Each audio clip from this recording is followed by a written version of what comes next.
கலையரசனை நக்கல் பண்ணுற மாதிரி உண்மையில் இந்து மதத்தையும் கடவுளையும் தான் நக்கல் பண்ணியிருக்கார். ஆனால் இவர் வந்து இந்து முன்னேற்ற கழகம்னு ஒரு கட்சி வேறு நடத்துகிறதா சொல்கிறார். ஸோ என்ன சொல்கிறார் அப்படின்னா, நான் வந்து ஒரு நாளைக்கு 3 மணி நேரம் ஹோமம் பண்ணுறேன்,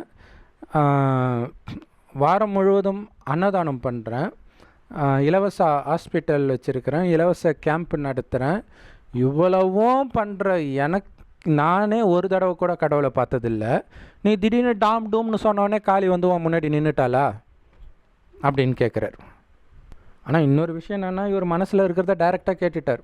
மற்ற திருநங்கை சகோதரிகள் மனசில் உள்ளதை சொல்லலைன்னு தான் அர்த்தம் இல்லை. ஏன்னா இதுதான் காரணம் இல்லை, எனக்கு கிடைக்கல உனக்கு எப்படா கிடச்சா அப்படிங்கிற மாதிரி.